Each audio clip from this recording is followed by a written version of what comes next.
Hey everyone, so this is my 10th monthly ownership update video on the Astra. So at the moment it's on 122,322 kilometers, and as usual, as I've been saying for the past couple of months, the car is going well. The one thing I have noticed about this car is that it does have a bit of a rattle under the rear left wheel arch. Now I'm not actually sure when that started happening. Just one day I was driving along and I noticed a sound. I was like, what is that? That shouldn't be there. So it kind of is always there, especially when you're going over bumpy parts. As a matter of fact, right now on this smooth stretch you can't really notice it, but if I go over the littlest bump you can hear something. Anyway, it's only really a light rattle most of the time, but sometimes if I'm going over a lot of bumpy bits, there can be a louder clunk. Now that louder clunk doesn't always happen over the bumpy bits, it just kind of happens at random whenever it feels like happens. So I don't know, it's kind of a hard thing to pin down, but I was on the internet anyway looking that up and seeing what it was. I got a lot of answers. The two main ones are it could be the suspension coils or the anti-roll bar. So I was chatting to a friend of mine on Facebook, and you know, he knows a lot about cars and mechanical stuff like that. He does a lot of mechanical work on his own cars. He thinks it could easily be the anti-roll bar links. So he's going to take a look at the car for me one of these weekends very soon. I should mention the noise doesn't actually cause any problems with the car. It doesn't affect the ride quality or anything like that. It's just kind of something you hear every once in a while. Now I did read on a forum that it's you know, it's a common thing that happens, and you know, Opels and you know, Vauxhalls from around this period after a little while. But as I said, it's not causing any problems with the car, but it's just something I'd like to get sorted out. Hopefully it's an easy fix anyway. I mean, as I said, right now I'm out in the bypass, straight flat road, can't notice it. Go over a little bump, you do start to hear things. But other than that, you know, the car is in you know, excellent condition. It's driving fine. I just cleaned it yesterday. As a matter of fact, I'm just going to cut over to some footage now of just showing around the car when it was all cleaned up.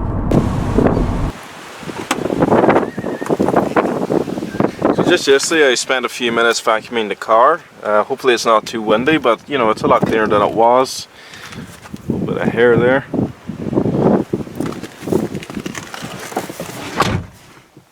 As you can see, it's in pretty good shape, so it is. You know, obviously your car gets a little dirty over time. Mine wasn't particularly, you know, very filthy. It just had a few stones and, you know, leaves in there and so on. You know, just little things you pick up on your shoes. And it had some dog hairs, mostly from Siberian Huskies. But you know, it's in pretty good shape now. You know, the interior's held up very well. No rattles or anything from it, so you know, can't complain. And hardly anyone ever sits in the back seat, so it's always clean. On the outside though, car does need to be washed. I might need to get around to that in the next couple of days. Just a little bit of dirt on it, as you can see. And on the wheels, not too bad, you know, just get a power hose and give it a wee wash, take a couple of minutes and it'll be all shiny again.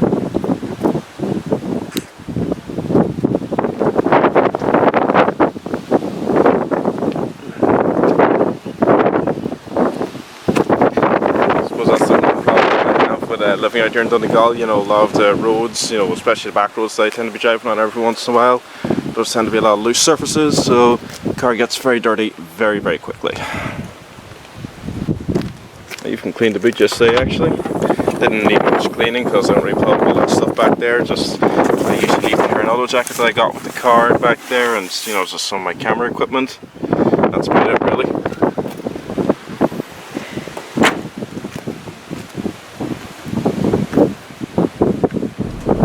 So as far as car news goes, I don't really have a whole lot to talk about. I do actually have a bunch of cars that I want to write articles up on, so I'll start posting them as soon as I can, and you'll get the car news from there. And the next monthly ownership update video, I will talk more about car news. Right now there's a couple of other things I do want to mention. I'm sure everybody is aware of this by now because it's been all over the internet for the past day or two. But Jeremy Clarkson, Richard Hammond and James May have got their new car show sorted out. So as it turns out, they're going with, I think it's an Amazon Video, or Amazon something anyway. So it's kind of annoying me that they've decided to go with Amazon, because I'm already signed up with Netflix. I'm paying like, I think €8 a month to use Netflix.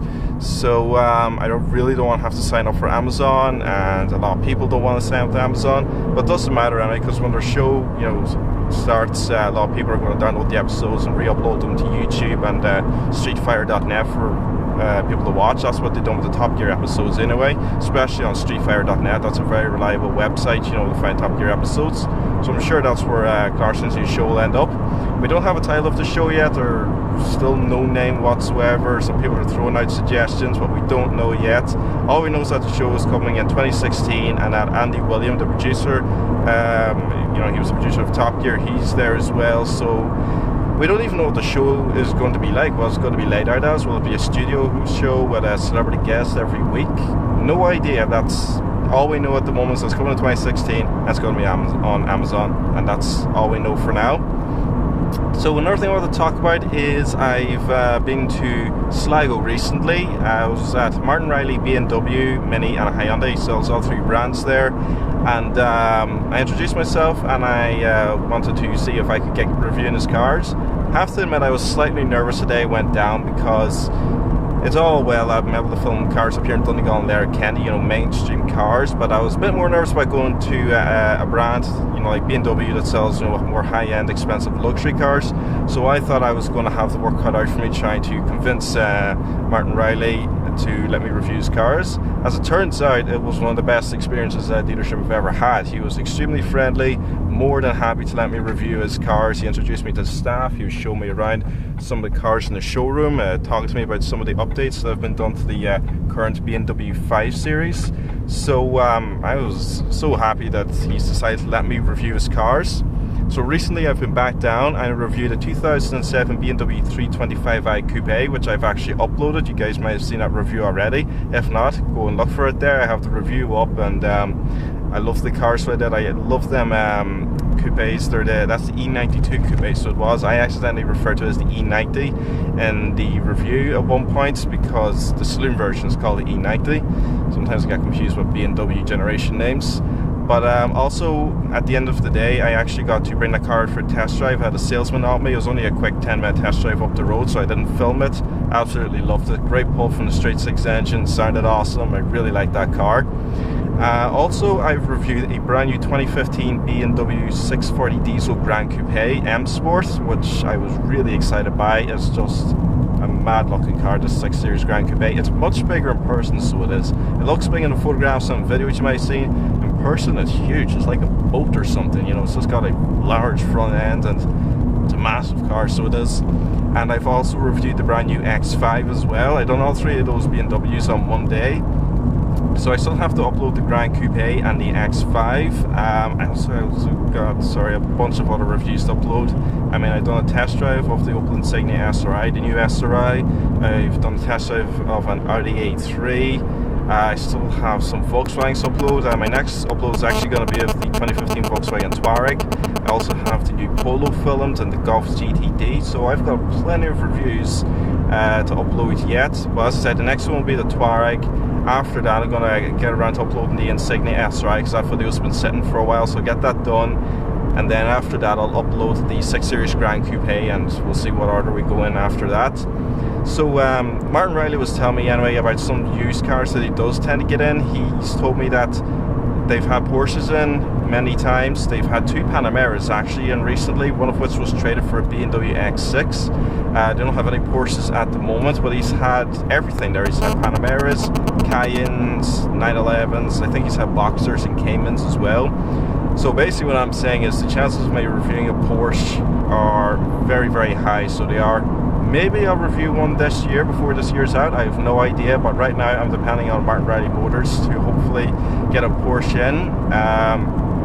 What BMW is selling the 6 Series and the M6 and the M3, the chances of somebody trading out a Porsche 911 for an M Series BMW is very high, so really keeping an eye out on Martin Riley's website, and hopefully I'll have a Porsche coming at some point. And I forgot to test drive one, that will be just epic altogether.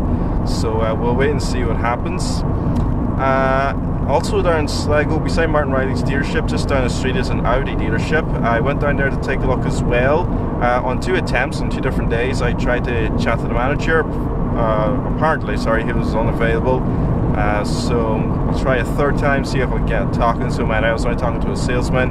When it comes to introducing myself to a dealership, I prefer to chat to the management. So we'll try there again. Hopefully I'll get some brand new Audis on the channel. But at the moment, between Martin Riley Motors and Shane Connolly, who's now up in Letterkenny with his dealership, and him getting in his second-hand Audis and Mercedes and BMWs from the UK and Glasgow, hopefully we're going to have a lot more kind of high-end German executive saloons on the channel. So it's going to be very interesting to see what happens in the next couple of months and in 2016. Also, I was on the internet today and I was looking up a video. I seen BMW have now made an advert, I think it was about an 8-minute long advert or something, for the brand new 7 Series. There's so much technology in that new car, it's unbelievable. They're bringing in this new gesture control thing now with the, you know, the iDrive head unit, and they're also making the iDrive screen as well a touch screen now. But the gesture control looks brilliant, so it is, you know, we can signal to make a phone call or to decline a call, or, you know, it's just crazy looking technology. It's got ambient lighting. There's even a wee thing they're putting on the key fob now where you can get out of the car, and then by using the key fob itself you can actually, you know, wirelessly drive the car into your garage just by using the key fob without actually physically being inside the car. I mean, technology in cars these days is absolutely crazy. I mean, the new 7 Series is very close to being an almost completely autonomous car. It's just absolutely mad looking. So hopefully Martin Riley gets in a brand new 7 Series, because I really want to have a go in that. I want to see all this brand new technology. As far as Mercedes go, there are no Mercedes dealerships around here. I mean, I can't think of where the nearest Mercedes dealership is. It's like in Dublin or Galway or something. It's very far away. But I would love to see the new S-Class as well. But anyway, we'll see what happens in the future. Other cars I want to get reviewing. I want to get around to getting the new Range Rover. I'm going to have to go to Letterkenny about that. Hopefully I'll get the new Range Rovers in at some point, especially that new Land Rover Discovery Sport. I've seen a few of them around. They look really nice. So I'm just kind of rambling here, but there's a lot of new cars I'm looking forward to reviewing. So you're going to be seeing a lot more expensive stuff on my channel coming from Sligo over the next coming months. And so just before we finish up this video, a lot of you have seen the last video I made in Letterkenny of at the Donegal Rally of people drifting in different cars at the Letterkenny go-karting track.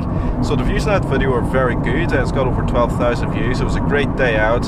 A lot of people are very angry and unhappy with the guy who destroyed his grey BMW M3. Apparently, from what I was told by somebody else that was there, that M3 caught fire on the track at one point, obviously out of shot of my camera where I couldn't film it, at the very top of the track. A lot of comments in the video, some good, some bad. I think I just really want to address this. Normally I don't address comments on my videos in videos like this, but I think a lot of people are taking that video too seriously. Everyone's saying you're all a bunch of noobs and they have no talent, and you know, I just want to put it out there, them diffing contests that they do in Letterkenny, they're not professional drifters. These are just people, you know, you can land up on whatever car you want and you go onto the track and you just slide around for a while. There's not professionals, just anybody could do it, you know. It's not a professional drifting contest. So just want you guys to know that. I don't want people taking the video too seriously and thinking that they're, you know, crap drivers and they're just wrecking the cars.